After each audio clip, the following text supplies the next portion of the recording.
Hola, hola peloteras, hola, hola peloteros. Es lunes, ayer jugó el Zamora, toca Franja de Gaza. Esta sección que hacemos independientemente de lo que ocurra con el equipo en el ámbito deportivo. Y ayer, por segunda semana consecutiva, tocó Cruz. Cayó Cruz en la moneda, aunque el fútbol es mucho más que la moneda salga cara o cruz y sobre ello departiremos a continuación. Espérate a ver si el vídeo está bien. Sí, se está grabando perfectamente. Bueno, pues os digo que ayer el Zamora empató a 1 en el campo del Real Oviedo B, otra vez los filiales, y por tanto sumamos un punto de los últimos 6. Parece que, como se diría en el argot ciclista, después de ascender el Tourmalet, lo más peligroso y traicionero es la bajada, porque contra equipos de la parte de arriba sacamos 11 puntos sobre 15, contra equipos de la zona baja de la tabla llevamos un 1 de 6 que nos aleja del primer puesto, y eso que ayer era día para recortar distancias, porque otro de los partidos, uno de los rivales directos falló, fue el Ourense, que perdió 2-1 con la Gimnástica de Torrelavega, igual que nosotros cuando visitamos ese campo del Malecón el mes de noviembre, justo después de un partido de Copa, o antes de un partido de Copa, mejor dicho, y el asunto es que el Pontevedra sí ganó contra el Real Avilés, por tanto, hay cambio de líder. Ahora el Pontevedra tiene 55 puntos y es primero, el Ourense tiene 53 y es segundo, nosotros tenemos 50 y somos terceros. Si hubiéramos ganado estaríamos a 3 del primero, como empatamos estamos a 5, y eso que empezamos la jornada a 4. O sea que mala jornada, otra semana más, y ahora hay que analizar el porqué, los pormenores de este segundo sinsabor consecutivo, porque nos adelantábamos en el minuto 14, marcaba yo el pliego, y luego nos empataba en el minuto 86, a balón parado, en un centro, remate y para adentro. Portero que, por cierto, no teníamos un suplente en el banquillo porque el suplente era el titular y no teníamos otro. Ya veríamos lo que habría hecho el gran David Movilla en caso de que le pasara algo a Troya. Un David Movilla que fue inevitable protagonista del empate para su desdicha. Y es que muchos, vuelvo una vez más sobre el discurso de la semana pasada, aunque no me extenderé porque es que para mí es siempre lo mismo, igual que para los que tengan una opinión contraria también lo va a ser. Muchos creen que el Zamora tiene que ser el ejército de Pancho Villa y atacar y atacar y atacar y atacar y después de meter uno meter dos y después de meter dos meter tres, y ojalá, pero que el fútbol no es un videojuego ni funciona así normalmente, y que los equipos con identidad sólida y con defensas fuertes y que se sienten más cómodos defendiendo centros que a campo abierto, pues tienen también sus peculiaridades y su manera de afrontar los partidos, y es tan válida como cualquier otra, y es más, a mí me da más seguridad y me da más confianza que sea así. Eso no quita para renunciar a atacar, y es verdad que ayer teníamos que haber salido más al contragolpe y podíamos haber finiquitado el partido con 0-2 y todo eso está muy bien, pero es que el Zamora normalmente en el 0-1 se mueve de maravilla y lo ha demostrado en más ocasiones de las que lo ha dejado de demostrar. Por tanto, para mí ahí el kit de la cuestión no estuvo. El kit de la cuestión estuvo en algo que reconoció el propio David Movilla en rueda de prensa, en que cambió justo antes de que nos votaran esa falta que acabó en el gol del Real Oviedo B. Y es que muchas veces dice Pep Guardiola que a veces se ha equivocado por pensar demasiado. Y ayer el propio David decía, es que estuve 3-4 minutos devanándome los sesos respecto a si hacer o no hacer esos cambios. Pues espero que quede claro que no hay que hacerlos, mister, para ocasiones futuras. Porque el ser humano ya es lo suficientemente disperso como para tener que andar ajustando marcas sobre la marcha, como para tener que volver a recuperar la concentración después de medio minuto que se suele perder siempre entre que sale un jugador, entra el siguiente y se bota el balón parado, y porque ya no es la primera vez que ocurre algo parecido. Es verdad que ayer fue la vez que quedó en primer plano esa decisión y que el propio David Movilla lo reconoció en rueda de prensa, pero yo recuerdo también una ristra de cambios antes de que se votaran unos corners a favor del Villarreal que acabaron suponiendo, eso sí, de rebote, y eso sí, tras no pitársenos un penalti a favor minutos antes, en el partido de Copa del Rey. Claro, aquello quedó oculto porque todas esas circunstancias que describo, más, por supuesto, el hecho de jugar contra un equipo de primera división, 3 categorías por encima, de la desgracia de que te marquen al final cuando estás a punto de hacer una de las gestas de tu historia, pues, es lo que ocupa los titulares, es lo que se destaca al día siguiente y es lo que queda en la mente de todos. Pero para mí eso también estuvo mal hecho. Los corners que se sacaron justo después de los cambios tenían más peligro que si no se hubieran hecho. Por mucho que tú veas que quieres refrescar al equipo, que los hombres de arriba, como dijo ayer sobre nuestro delantero Cañizo, estaban ya muy cansados, que confíes en los que entran, lo que tú quieras, pero los cambios hay que buscar el momento, pero no nunca antes de un balón parado en contra. Yo es una de las cosas que tengo clarísimas y es uno de esos ataques de entrenador que a mí no me daría, sinceramente, pero claro, a mí no me daría, pero yo no sé ni la mitad de fútbol que pueda saber un entrenador profesional. Vamos, ya me gustaría a mí saber. Así que ojalá esto no se vuelva a repetir. Y bueno, os traigo un juego a continuación que es descubrir los ataques de entrenadores o en un partido o en un asunto concreto que tienen los místers del primer nivel mundial. Vamos a ver si coincidís conmigo, como ha coincidido, por ejemplo, David Movilla a la hora de los análisis de los últimos partidos, porque el otro día dice, es que nos pegamos un tiro en el pie, que yo dije que el Zamora se había hecho un Froilán contra el filial del Deportivo de La Coruña, y hoy ha dicho que es un error suyo el hacer los cambios, y a mí me lo pareció desde el momento en que vi que los hacía, ni siquiera cuando nos metieron el gol del 1-1. Pero en fin, como considero que vamos a seguir fallando todos los de arriba, y ayer el Ourense volvió a reafirmarme en ese pensamiento porque perdió, pues quiero pensar que todavía si ganamos los 8 partidos que quedan, nos quedan balas para poder ser campeones de grupo. Lo que pasa es que cada vez se complica más y cada vez da menos la sensación de que podamos sacar nuestros partidos adelante en todos los casos. Pero yo vuelvo a lo mismo que la semana pasada. Si el Zamora gana los 8 partidos, tiene muchísimas posibilidades de ser campeón. Lo complicado de verdad es enlazar esa racha de victoria tras victoria, tras victoria, tras victoria y así sucesivamente. Pero, bueno, como considero que David Movilla es un grande, pero que ayer se equivocó de manera grave, pues lo que voy a hacer es sacar a colación el caso de otros entrenadores de élite que para mí se equivocan.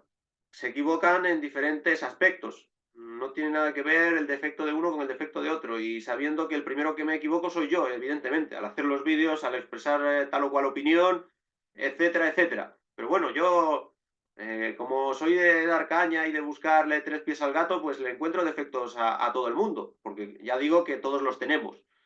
Así que vamos con, por ejemplo, Simeone. Por supuesto, espero interacciones, espero feedback y espero que me digáis vosotros si coincidís o discrepáis de los defectos que yo le pongo. Bueno, es que a Simeone yo desde hace 5 años le veo muchos más defectos que virtudes. Hace 5 o 6 años que considero que está amortizando muy bien la etapa de leyenda que tuvo en el Atlético de Madrid.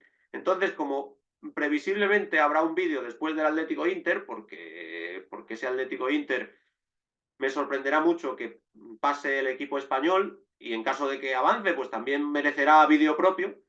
Me voy a quedar simplemente, ya digo, para mí hay fallos sistémicos, pero me voy a quedar simplemente con cómo se aferra a las vacas sagradas. Esto es muy de entrenador, pero esto en el caso del Cholo queda de manifiesto cuando todos los partidos importantes los juega Savic, cuando incluso se renueva al montenegrino y a Coque, cuando Saúl también ha tenido participación muchísima más de la que merece, o cuando los argentinos son, vamos, como su ojito derecho, Correa, Molina, De Paul, bueno, se lo ha merecido un poco más últimamente. Así que, para mí, por decir uno de los muchos defectos que le encuentro a Simeone últimamente, antes prácticamente no tenía, es ese, el de aferrarse a las vacas sagradas. ¿Qué más entrenadores os puedo citar? Pues mira, había pensado también, hablando antes de Guardiola y por ir a lo grande, ¿eh? No vamos aquí a por caza menor, sino que vamos a por los entrenadores más laureados del mundo, o los más prestigiosos. Pues Guardiola antes siempre se le achacaba, yo el primero, el defecto de juntar a muchísimos centrocampistas. Y ahora no lo hace tanto. Ahora, para mí, ha dado un paso adelante a la hora de juntar a dos delanteros que le marcan diferencias, que son Haaland y Julián Álvarez. Antes incluso te jugaba una eliminatoria importante de Champions en las que caía más a menudo de lo que debería, con el Manchester City en los primeros tiempos, te jugaba esa eliminatoria con un Mahrez o un Sterling de falso 9. Ahora eso ya ni de coña teniendo a Haaland, pero es que además está haciendo por integrar a Julián junto al noruego, lo cual me parece una gran idea y algo que yo le aplaudo desde esta humilde tribuna. Pero si le tengo que buscar un defecto, es ahora su nueva obsesión, lo de meter a 20.000 centrales, incluso como laterales. Entiendo que se ha dado cuenta de que su equipo necesita ganar en seguridad defensiva para conquistar la Champions, así lo consiguió el año pasado, entre otras cosas, pero esto de poner a un central alto, fuerte, con no tanta cintura como pueda parecer, por el que pagas 90 millones, ponerlo muchas veces como lateral, como hace con Josko Gvardiol, a mí no me convence. O desaprovechar las subidas de Kyle Walker, vaya, el ex del Tottenham, que me gustaba mucho cómo ganaba profundidad y que ahora se ha convertido más en central lateral. Vale que en partidos concretos esté genial la idea, pero a mí me gusta la profundidad por banda. Y me disgusta, por tanto, eso que hace Guardiola y que considero que en ocasiones es un ataque de entrenador, lo de lateralizar centrales, eso me pasa por querer enredar. Lateralizar centrales, que es justo lo contrario de centralizar laterales, vaya. Y más entrenadores que puedan tener defectos. Os decía lo de poblar el centro del campo y descuidar la delantera, eso fue justo lo que hizo en un caso muy concreto, Real Madrid-Leipzig, Carleto Ancelotti, porque una fórmula parecida le había funcionado contra el Girona, pero a todas luces se equivocó. Y además esto yo lo dije desde el principio del directo, que sabéis que hacemos siempre directos Champions y lo seguiremos haciendo, por supuesto, y a mí me olía a chamusquina esa superpoblación del medio, con Tchouaméni, con Camavinga, con Kroos, con Bellingham en punta, solo con Vinicius como amenaza al espacio. Eso fue un ataque de entrenador para mí, de Ancelotti. Y yo creo que él mismo también lo reconoció, igual que lo reconoció ayer David Movilla. Así que sería un defecto que yo le pondría a Carleto. Antes es verdad que yo lo tenía conceptualizado como un entrenador al que se le podían remontar las eliminatorias, porque cuando yo tenía 9 años el Depor le levantó un 4-1 a su Milán y cuando yo tenía 10 años su Milán perdió una final de Champions que ganaba 3-0 porque se dejó empatar del Liverpool y le ganaron en penaltis. Pero yo creo que eso ya queda muy atrás. El ataque de entrenador reciente es el de superpoblar el centro del campo. ¿Qué ataque de entrenador le podemos achacar a Jürgen Klopp, al que jugó ayer contra Guardiola? Hablando de gente a la que le gusta mucho el centro del campo y ahora mismo de sus rivales. Pues para mí Jürgen Klopp puede tener un defecto que es el de castigar en exceso a sus jugadores en los entrenamientos, porque caen lesionados como moscas. Yo creo que una cosa es intensidad y otra cosa es los sobreesfuerzos a los que los debes someter, que también es verdad que se juega como se entrena, pero a mí esto de que haya tantísimos jugadores de primer nivel del Liverpool lesionados a la vez, sin que tampoco tengan Champions League, me suena raro. Y tampoco hay un profe Ortega al que culpar. Entonces, creo que ese puede ser un defecto. Sin embargo, como a mí la intensidad me encanta y el estilo rock and roll de Jürgen Klopp me encanta, el principal defecto que le achaco es la despreocupación por ciertos rivales. Por ejemplo, os decía antes, Guardiola hizo muy bien el marcaje de Vinicius con Walker. Bueno, pues justo es lo que no ha hecho nunca bien Jürgen Klopp contra Vinicius.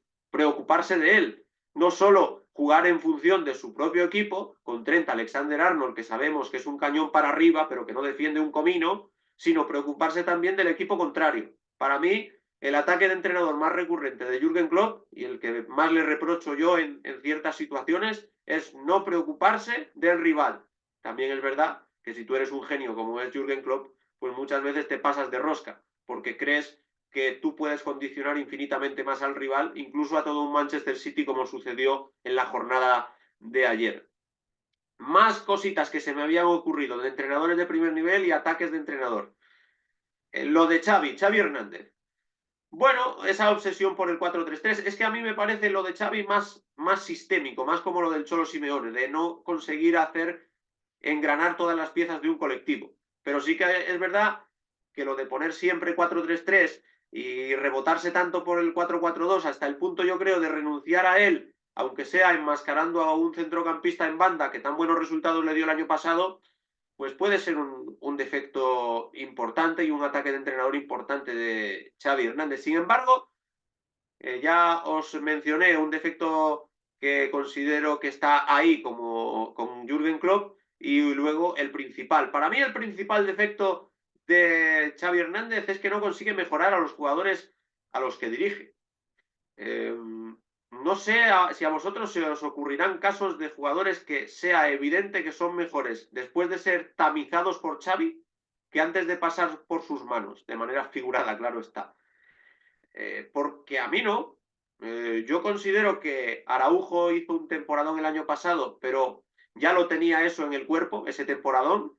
Con Ronald Koeman ya se intuía ese potencial y ahora está algo desmejorado Araujo, aunque vuelve a repuntar en estas semanas más recientes. Por ejemplo, Rafinha, contexto muy distinto el que tenía el brasileño en el Leeds del que podía disfrutar el año pasado en el Barça o incluso esta temporada, que también ha tenido lesiones, expulsiones, etcétera. Pero a mí el Rafinha del Leeds me gustaba muchísimo más. Ya no vamos a hablar de Lewandowski, porque Lewandowski es un jugador de una edad en la que se supone que tiene que ir a menos por propia genética, ¿no? Pero Rafinha a mí me encantaba en el Leeds y no vi lo mismo el año pasado en el Barça. El propio, hay una cosa muy palmaria, el propio Jules Koundé. Jules Koundé en el Sevilla era un tótem, era un central con vistas a ser de los mejores del mundo.